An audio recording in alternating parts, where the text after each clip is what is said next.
ucapan seorang terkenal, Santa Teresia kanak-kanak Yesus, Santa Teresa Lisieux. Dia mengatakan dalam autobiografinya, apa yang kuusahakan selama 10 tahun tanpa hasil, dalam sekejap mata Tuhan memberikan hasil kepada dia. 10 tahun tanpa hasil karena dia berjuang sendiri, tapi dalam sekejap mata Yesus memberikan kepadanya hasil yang luar biasa. Mari kita lanjutkan Ekaristi sambil berusaha menghayati ini semua. Kita berdoa semoga banyak panggilan, karena memang di dunia ini krisis panggilan. Keuskupan Malang pun masih banyak kekurangan. Banyak paroki yang masih seorang diri pastornya atau masih kosong. Ya, ada yang sebenarnya kosong. Tapi juga di negara-negara lain.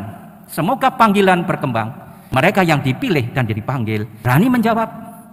Dan yang lebih penting lagi, kalau berani menjawab, setia dan konsekuen dan mau bekerja, sungguh-sungguh bekerja untuk Tuhan demi kebaikan umat.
Dalam nama Bapa dan Putera dan Roh Kudus.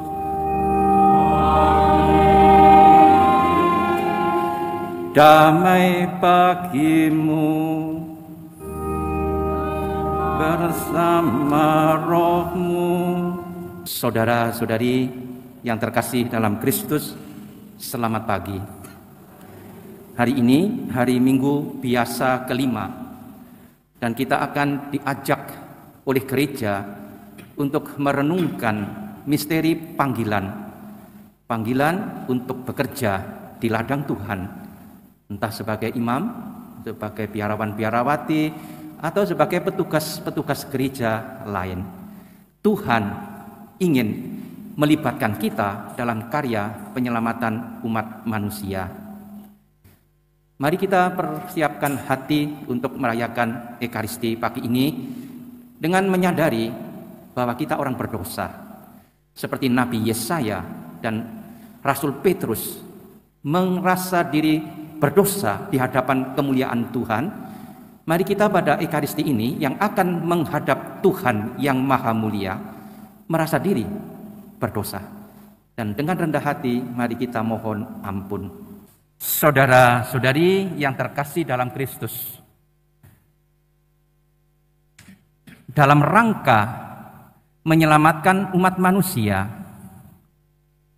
dalam rangka meluaskan kerajaannya di dunia ini, Allah ingin melibatkan manusia. Bukan karena Allah tidak berkuasa untuk melakukan sendiri, bukan. Tapi karena Allah memang ingin melibatkan manusia untuk bekerja sama dengan Allah dalam mewartakan Injil, dalam menyelamatkan umat manusia. Para saudara yang terkasih, dari sebab itulah Allah memanggil manusia sudah dari zaman dahulu untuk bekerja sama dengan Allah. Hari ini ada 3 bacaan yang semuanya berbicara tentang panggilan Allah. Bacaan pertama berbicara tentang panggilan Nabi Yesaya ketika dia sedang berdoa di bait Allah, melihat kemuliaan Allah, dan dia dipanggil untuk diutus oleh Allah. Dalam bacaan kedua, secara tidak langsung, Santo Paulus mengatakan bahwa dia menjadi rasul seperti sekarang ini, itu karena anugerah. Karena kasih karunia Allah, aku menjadi sebagaimana aku sekarang. Bukan karena Paulus itu hebat, bukan karena dia itu memang sarjana Alkitab, bukan karena bakat-bakatnya luar biasa, bukan. Tapi Paulus mengakui karena kasih karunia Allah, dia menjadi rasul. Dan dalam bacaan Injil, panggilan para murid pertama menunjukkan bahwa Yesus yang memilih mereka dan menjadikan mereka penjala manusia.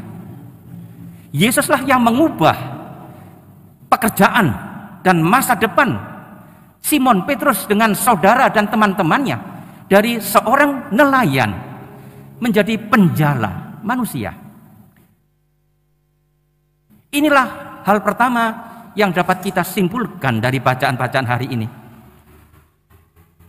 Tuhan memilih, bukan manusia yang menentukan pekerjaannya. Semua orang yang dipanggil Tuhan untuk bekerja bagi Tuhan sebenarnya tidak pantas. Sebenarnya seperti Nabi Yesaya dan Simon Petrus seharusnya berteriak, Tuhan, jauhlah dari saya, sebab saya pendosa.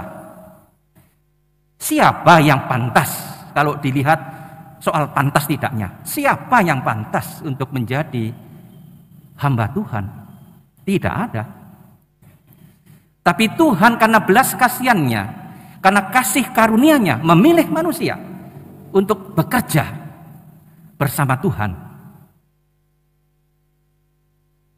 Dari pihak manusia, Tuhan menantikan jawaban. Seperti dalam bacaan pertama, Nabi Yesaya mendengar suara di surga ketika Tuhan seakan-akan sedang rapat di surga, bertanya kepada para malaikat dan penghuni surga lainnya, siapakah yang akan kuutus? Siapa yang akan pergi atas namaku? Yesaya mendengar Tuhan bertanya kepada penghuni surga, dan dia berteriak, ini aku, utuslah aku. Santo Paulus juga ketika dipanggil, dia menjawab panggilan Tuhan Yesus dengan bertobat dan menjadi rasul yang sangat hebat. Dan dalam bacaan Injil, kesediaan para nelayan yang dipanggil Yesus dinyatakan dalam kalimat terakhir yang sangat penting. Tadi dikatakan, mereka pun meninggalkan segala sesuatu lalu mengikuti Yesus. Inilah jawaban yang diminta dari Tuhan kepada mereka yang dipanggil. Suatu kerelaan untuk dipanggil. Kalaupun atau meskipun itu seringkali mengandung pengorbanan yang tidak kecil. Tapi Tuhan membutuhkan orang-orang yang berani seperti Nabi Yesaya menjalankan tugas yang amat sulit. Ini aku Tuhan, utuslah aku. Hal ketiga, Tuhan mencari orang yang mau bekerja sama dengan Dia dari antara orang yang rajin bekerja. Tuhan tidak menantikan orang-orang malas. Santo Paulus terkenal pekerja keras. Para nelayan itu juga pekerja keras. Bekerja sepanjang malam. Berani menantang bahaya. Nelayan adalah orang yang bekerja keras, bukan pemalas. Dan Tuhan memanggil orang yang mau bekerja, bukan mencari pemalas. Para saudara yang terkasih, Santo Paulus setelah dipanggil Yesus bekerja siang malam. Dia mengatakan dia bekerja lebih keras dari orang lain. Dia tidak sombong. Memang seluruh hidupnya habis berjalan hampir 1000 kilometer pada zaman dahulu, mewartakan Injil, menghadapi bahaya. Berapa kali hampir mati tenggelam di laut. Paulus adalah contoh seorang yang bekerja keras untuk Tuhan, menghabiskan hidupnya untuk Tuhan. Para rasul juga meninggalkan segala sesuatu, meninggalkan perahunya, meninggalkan rumah, dan mengikuti Yesus. Tentu ini suatu pengorbanan juga. Para saudara yang terkasih, akan tetapi ada hal keempat yang terakhir. Orang yang dipanggil Tuhan tidak boleh terlalu mengandalkan kemampuan diri sendiri. Tugas yang diberikan Tuhan sering amat berat. Tapi manusia tidak boleh terlalu mengandalkan diri sendiri. Seperti Simon Petrus. Karena dia pengalaman sebagai nelayan. Karena itu memang pekerjaannya. Dan dia tahu dari pengalaman dan dari pengetahuannya bahwa kalau orang tidak bisa menangkap pada malam hari, jangan harap bisa menangkap ketika sudah siang. Nggak masuk akal. Ini di luar perhitungan manusia. Tapi dia taat atas perintah Yesus. Dia menebarkan jala. Tapi anehnya, ternyata yang diperoleh oleh Simon Petrus dan teman-temannya, ikan yang begitu melimpah sampai 2 perahu pun hampir tenggelam. Apa yang diusahakan Simon dan teman-teman sepanjang malam dan tidak menghasilkan, berkat kuasa Yesus mereka berhasil luar biasa. Dan inilah pelajaran yang sangat mendalam bagi semua orang. Kalau orang terlalu mengandalkan perhitungan manusiawi, terlalu mengandalkan kemampuan, keahlian, kepandaian diri sendiri, seringkali hasilnya tidak ada. Tapi Tuhan bisa memberikan kepada orang itu yang mengandalkan Tuhan suatu hasil yang jauh melampaui yang diharapkan. Saya tutup dengan ucapan seorang terkenal, Santa Teresa kanak-kanak Yesus, Santa Teresa Lisieux. Dalam buku dia mengatakan dalam autobiografinya, apa yang kuusahakan selama 10 tahun tanpa hasil, dalam sekejap mata Tuhan memberikan hasil kepada dia. 10 tahun tanpa hasil karena dia berjuang sendiri, tapi dalam sekejap mata Yesus memberikan kepadanya hasil yang luar biasa.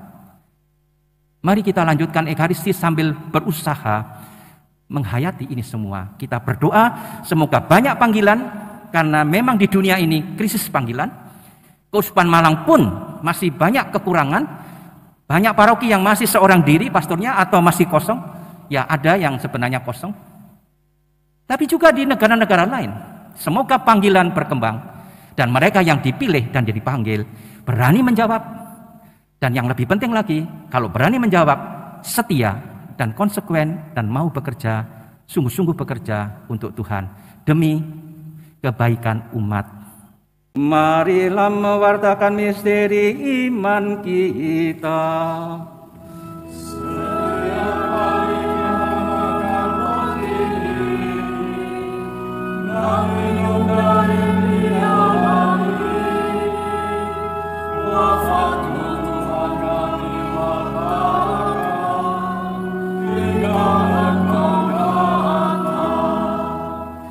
Tuhan sertamu.